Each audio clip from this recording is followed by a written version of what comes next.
네, 안녕하세요. 주도현입니다. 오늘 2월 23일 일요일이고요. 오늘도 리플을 같이 한번 살펴보도록 하겠습니다. 자, 아직까지는 비록 시장이 해킹 이슈에 대해서 해킹 사건 이후에 이 부분을 소화하고 있는 모습 가져가고 있지만 여전히 리플에게는 상승세를 지속할 수 있는 반등 모멘텀들이 계속해서 제시되고 있습니다. 지금 이 기사에서 말하고 있는 건 핵심 이동평균선을 지금 사수하면서 반등 신호를 보이고 있다 말하고 있죠. 자, 내용도 함께 보시면 지금 XRP가 주요 이동평균선 위에서 안정적인 흐름을 유지하면서 상승 모멘텀을 아직까지 가져가고 있다는 걸 말하고 있고요. 매수세가 강하게 작용하고 있기 때문에 이 미동평균선 위에서 위치할 수 있다는 거고, 이건 향후 추가 상승 가능성을 높이는 요인으로 작용할 수 있다 얘기가 나오고 있습니다. 자, 여기서 나오고 있는 이 주요 이동평균선이라는 건 바로 이 100일 이동평균선을 말하는 겁니다. 우리가 이걸 차트에서 확인해 보면 제가 이렇게 초록색으로 밑에서 올라오고 있는 100일 이동평균선을 미리 설정해 놨습니다. 그래서 아직까지는 이 위에서 유지되고 있다. 최근 시장에 악재가 들어왔지만 그러면서 돌파했던 하락 추세 채널의 상단 라인 반납하고 다시 내려왔지만 아직까지는 이 이동평균선 위에 위치하고 있고 추가 하락이 나온다라고 해도 이때 만들었던 지지 라인과 또 하락 추세 채널의 중간 점선 라인, 이 100일 이동평균선 라인 만나는 이 부분을 사수해 줄 수 있다면 상승세는 유지될 거라고 기술적으로 봤을 때 우리가 판단할 수 있다는 거죠.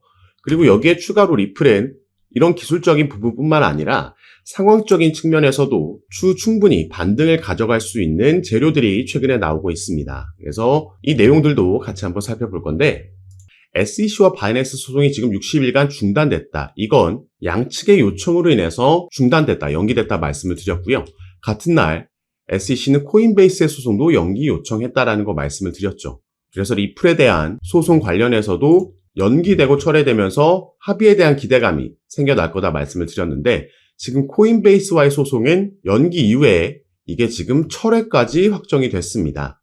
그래서 리플 소송 관련해서도 지금 루머긴 하지만 72시간 안에 리플의 소송 사건이 합의로 마무리될 수도 있다라는 얘기가 나오고 있다라는 거죠. 이 부분은 단지 루머일 뿐이고 그 가능성은 개인적으로 높지 않다라고 보고 있지만 이 기대감은 확실히 반영될 수 있다. 이 포인트를 체크하시면 좋을 것 같습니다. 그리고 ETF 같은 경우에도 최근에 브라질에서 리플의 ETF가 처음으로 출시가 됐고 또 새롭게 임명된 SEC 위원장도 4월부터는 SEC 합류하면서 임기를 시작할 것으로 보이고 있기 때문에 여기에 대한 긍정적인 소식도 기대해 볼 수가 있겠죠. 그리고 또 한 가지 제가 이전에도 말씀을 드렸지만 리플은 이 실물자산 토크나 올해 정말 핫할 것으로 예상되는 이 테마와도 연관이 있기 때문에 여기에 대한 기대감도 살아있는 상황입니다. 그래서 결국에는 이번 2025년 트럼프 랠리의 주인공은 리플이 될 수밖에 없다. 여러 가지 근거들을 우리가 확인해 볼 수 있다는 거죠. 그래서 지금부터는 그 근거를 같이 한번 살펴볼 건데, 지금부터 말씀드린 이 재료들이 리플을 보유하고 계시거나 아니면 신규 투자를 고려하고 계시더라도 올 한 해 끝까지 중장기적으로 봤을 때 가장 핵심이 되는 중요한 내용이기 때문에 꼭 끝까지 시청해 주시고, 그 전에 밑에 있는 구독과 좋아요 버튼도 한 번씩만 눌러주시면 제가 이렇게 영상 제작하는 데 큰 힘이 된다는 점 먼저 말씀드리고요. 추가로 영상 밑에 더보기란 클릭하시면 제가 이렇게 저희 정보방에 참여하실 수 있도록 간편하게 링크를 만들어 놨습니다. 이 링크 클릭하시고 연락 주시면 제가 정보방 입장을 도와드릴 거고요. 정보방에서는 앞으로 나올 수 있는 이 시장의 변수들, 최근에는 거시경제 이슈들과 같은 이슈들이 있었는데 이런 이슈들에 우리가 어떻게 대응하면 좋을지, 여기에 따라서 시장은 어떻게 방향성을 잡고 움직이고, 그래서 이 부분을 모니터링하면서 여기에 따른 알맞은 대응 방법과 구체적인 타점까지도 공유해 드리면서 여러분들 매매하시는데 도움을 드리면서 함께 진행하고 있는 방이니까요. 이런 정보들 받아보시면서 여러분들 투자 판단에 참고하시고 매매 진행하시면 더욱 좋을 것 같습니다. 리플이 트럼프 랠리의 선두주자가 될 수밖에 없는 이유는 그만큼 탄압을 많이 받았기 때문이다라고 보도를 했습니다. 자, 이 탄압은 바로 SEC와의 소송을 얘기하는 거죠. SEC는 2020년도 12월 달에 리플에게 처음 소송을 제기했습니다. 그래서 이게 지금 무려 4년째 이어져 오고 있는 거죠. 자, 당시에 이 소송을 제기한 건은 XRP를 증권이다라고 SEC는 얘기한 거고요. 리플이 본인들에게 등록하지 않은 미등록 증권을 판매했다는 건으로 소송을 제기한 거죠. 이 SEC가 바로 증권거래위원회이기 때문에 리플뿐만 아니라 대형 거래소들인 바이낸스나 아니면 코인베이스에게도 소송을 제기를 했고요. 그래서 이 소송을 통해서 코인 시장 전체를 증권으로 본인들의 관할 아래로 가져오려는 수작을 부린 겁니다. 하지만 이 부분이 전부 물거품이 됐죠. 일단 리플과의 소송에서 약식 판결문이 7월 달에 나왔고요. 이때 분리 판결이 나왔습니다. 그래서 1차 시장과 2차 시장을 분리해서 판결했는데 1차 시장, 기관들에게 판매된 XRP는 증권이다. 그리고 2차 시장, 개인들에게 판매된 XRP는 증권이 아니다라는 판결이 나왔습니다. 시장은 당시에 여기에 더 주목을 했죠. 거래소에도 판매된 XRP는 증권이 아니다라는 판결을 듣고 나서 당시에 리플이 급등하는 모습을 우리가 확인을 했었습니다. 그런데 이때 급등을 했다라고 해도 1,000원대를 찍은 거였고 이 이후에 SEC가 여기에 대한 항소를 하면서 이걸 다시 반납하는 모습이 나왔었죠. 지금 약식 재판 판결문이 나왔을 때보다 이 소송 리스크에서 해제될 수 있다. 지금 이 소송에서 리플의 승리가 거의 확실시되고 있기 때문에 이런 상승력, 이런 가격대까지 와 있다라는 겁니다. 자, 트럼프가 당선되고 나서요. 당선되기 전에 여러 암호화폐 관련 공약들을 내놨을 때 그 첫 번째가 바로 SEC의 위원장을 교체하겠다라는 거였습니다. 그리고 당선이 되고 나니까 SEC 위원장이 직접 사의를 표명했고 그래서 1월 20일 날 교체가 될 예정이죠. 이 차기 위원장도 이미 임명이 완료가 됐고요. 이는 친암호화폐적인 인물로 지금 임명이 된 상황입니다. 그렇기 때문에 이 소송건도 합의로 끝나든 아니면 SEC 측에서 자체 취하하든 둘 중에 하나로 결국에는 종료가 될 거라고 시장은 거의 확신하는 분위기고 이게 소송이 진행됐던 만 4년 동안 리플은 여러 호재 소식들이 있었고 사업적인 측면에서도 그 사업들을 다각화하면서 괄목한 성과들을 내놨었지만 그게 시세에 반영되지 않았던 이유가 바로 다 이것 때문이었던 거죠. 그래서 탄압을 많이 받았었는데 이제는 이 부분이 해소될 거기 때문에 내년까지 이어지는 이번 암호화폐 상승 사이클에서 가장 큰 랠리를 보여줄 수 있겠다 우리가 기대해 볼 수 있는 부분입니다. 자, 이 소송이 종료됨에 따라서 그럼 리플이 이제 어떤 재료들을 가지고 랠리를 만들고 상승 모멘텀을 만들지 우리가 살펴볼 필요가 있겠는데요. 그중 첫 번째는 바로 이 IPO라고 볼 수 있겠습니다.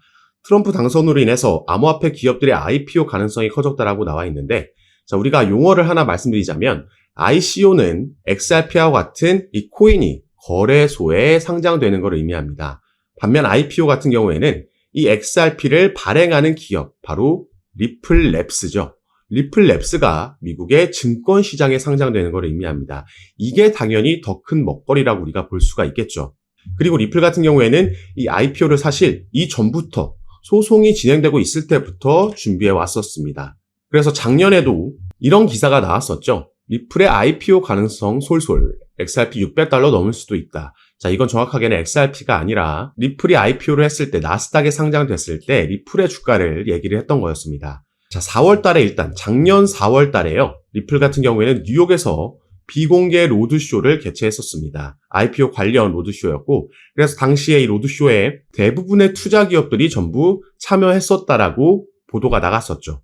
그런데 작년 4월이면 작년 7월에 약식 판결이 나왔으니까 그 전이죠. SEC와의 소송이 어떻게 될지 모르는 상황이었고 때문에 투자 기업들 입장에서는 이 리스크가 워낙 컸기 때문에 이게 더 이상 진행될 수는 없었습니다. 하지만 일단 이 부분을 준비하고 있었다라는 건 우리가 당시에 이런 비공개 로드쇼를 통해서 알 수 있었던 거고 자, 작년 10월 달에는 리플 홈페이지에 리플이 이렇게 이 IPO 관련 포지션을 공개 채용하는 공고글도 올렸었죠. 이런 준비를 하고 있었고 그래서 만약에 추후에 리플이 정말로 나스닥에 상장하게 되면 IPO를 진행하게 되면 리플의 주가는 $600 넘을 거고 XRP 같은 경우에는 $35 이상 갈 수 있다라는 전망들이 나왔던 겁니다.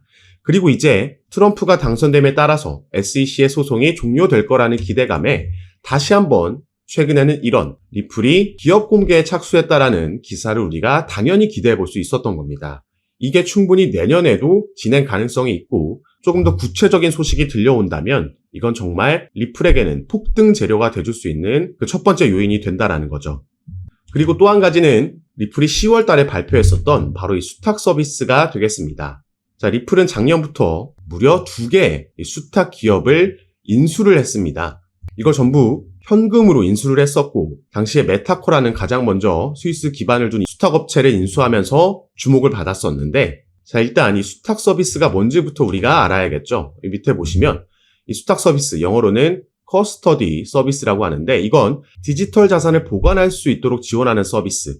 은행과 핀테크 고객이 디지털 토큰을 보관하고 유지할 수 있도록 하는 다양한 기능을 제공하는 겁니다. 그래서 마치 은행과 같은 역할을 할 수 있다라는 거죠. 아까 말씀드렸던 메타코라는 스위스 기반의 커스터디 업체를 기업을 인수했을 때는요.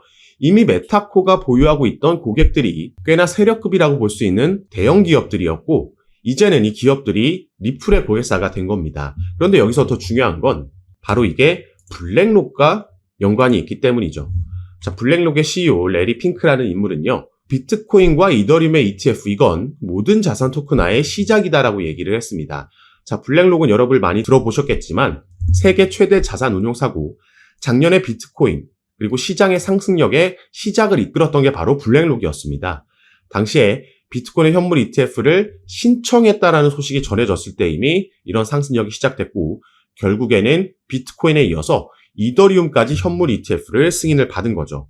그리고 밑에 인터뷰 내용을 조금 더 보시면요. 자, 그는 위험한 신생 자산군에 대한 노출을 제공하는 안전한 방법으로 평가받는 이 ETF가 금융시장 기술혁명의 1단계였고 2단계는 모든 금융자산의 토큰화가 될 거라고 얘기한 겁니다. 자, 그래서 블랙록이 주목하고 있는 게 지금 RWA, 리얼 월드 에셋. 이게 바로 모든 금융자산, 실물자산의 토큰화죠. 최근에 그래서 블랙록은 RWA 펀드도 출시했고요. 그래서 RW 관련 테마들이 이때 급등을 보여줬었습니다. 자, 그러면은 이 RWA, 모든 실물자산 토큰화가 어떻게 리플에 연결되어 있는지도 살펴볼 건데 다시 우리가 이 리플의 기사로 돌아와서요. 조금 더 밑에 내용까지 살펴보도록 하겠습니다. 자, 리플은 향후 점점 더 많은 실물 자산이 디지털 토큰으로 거래될 것을 예상하며 커스터디 서비스 고객이 리플 레저를 사용해서 법정 화폐, 금과 석유 같은 상품, 부동산 등 실물 자산을 토큰화할 수 있도록 할 것이라고 밝힌 거죠. 지금 이게 그래서 RWA가 커스터디 서비스와 직접적으로 연관이 있는 분야라는 겁니다.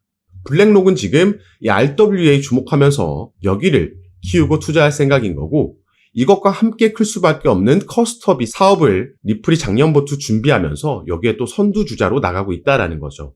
이게 또 내년에 더 커질 영역, 앞으로 미래 먹거리가 돼줄 영역이기 때문에 이 부분에 따른 리플의 사업 확장과 또 XRP 시세 상승을 기대해 볼 수 있다라는 거죠. 이거 외에도 아까 우리가 잠깐 살펴봤던 ETF, 비트코인과 이더리움 다음에는 지금 리플의 XRP와 솔라나가 가장 유력한 다음 ETF 후보입니다. 그래서 XRP 같은 경우에는 벌써 여러 자산 운용사들에서 리플의 현물 ETF를 신청해 놓은 상황이고요. 이 ETF의 승인 권한을 가지고 있는 게 바로 또 미국의 증권거래위원회 SEC이기 때문에 친암호화폐적인 새로운 위원장이 들어오고 나면 이 부분도 충분히 승인 가능성이 올해 안에 있다. 이렇게 보고 있습니다. 그래서 리플은 올해까지 이어질 암호화폐 상승 사이클에서 가장 크게 우리가 주목해 봐야 되는 코인이라는 거고 다만 한 가지 염두에 두셔야 되는 건 아무리 상승 사이클이 있다라고 해도 그 뒤에는 하락 사이클이 따라오기 마련입니다. 이건 우리가 2021년도에도 경험해 봤고 2017년도에도 마찬가지였죠. 그래서 결국에는 어디까지 목표가를 잡고 우리가 수익 실현을 하느냐가 중요한 거고 그 전에 상승 사이클 안에서도 상승과 조정은 반복적으로 나올 수밖에 없습니다. 절대 계속해서 상승만 하는 차트는 있을 수가 없죠. 그런데 최근과 같이 막 상승을 계속하니까 앞으로 더 올라갈 거라는 막연한 기대감 그리고 나만 뒤처지고 있다라는 포모 현상 때문에 뒤늦게 추격 매수가 들어가고 또 어떤 변수로 인해서 아니면 기술적인 부분으로 인해서 조정이 나왔을 때 이걸 견디지 못하고 이 흐름을 파악하지 못하고 패닉셀을 하게 되면요. 결국에 차트는 상승을 했지만 이렇게 타점을 잡다 보면 나는 손실 볼 수도 있는 이런 상황이 발생을 한다라는 거죠. 그렇기 때문에 이런 시행착오를 줄일 수 있게 도움을 드리기 위해서 제가 아까 말씀드렸던 무료 정보방을 운영하고 있는 거고 이런 이론을 알고 있다라고 해도 막상 급락이 나오게 되면 개인 투자자들께서 버티는 게 쉽지 않다라는 거 잘 알고 있습니다. 그래서 꼭 제가 운영하는 정보방이 아니라고 하더라도 이전 상승 사이클과 하락 사이클을 전부 다 경험해 봤던 전문가들의 의견을 들으면서 또 함께 투자하시는 분들과 정보 공유하면서 이번 사이클에서 대응 잘 하셨으면 좋겠고요. 마지막으로 다시 한번 제가 운영하고 있는 정보밤에 참여하시는 방법만 말씀드리고 영상 마무리하도록 하겠습니다. 자, 영상 밑에 보시면 더보기란이라고 있고요. 그걸 클릭하시면 이렇게 밑에 링크를 남겨놨습니다. 그래서 이 링크를 클릭하시고 정보방 입장하시면 앞으로 우리 코인 시장에 영향을 줄 수 있는 이 거시경제 이슈들부터 이런 이슈에 따라서 시장은 어떻게 반응하는지 확인하고 여기에 알맞는 대응 방법, 구체적인 타점까지 공유해 드리면서 여러분들과 함께 매매를 진행하고 있습니다. 시장의 움직임이 빠르게 나올 때에는 제가 이렇게 미리 촬영하고 나중에 유튜브에 업로드한 영상을 보시고는 실시간으로 대응을 하실 수가 없기 때문에 이런 정보들과 대응 방법 받아보실 수 있도록 미리 입장하시고 여러분들 투자 판단에 참고하시면 더욱 좋을 것 같습니다. 그래서 올 한 해 기대되고 있는 이 코인 시장의 강세장에서 영상 시청하시는 구독자분들 모두 꼭 큰 수익 얻어가시는 한 해로 만드셨으면 좋겠고요. 오늘 영상도 끝까지 시청해 주셔서 너무 감사드립니다. 감사합니다.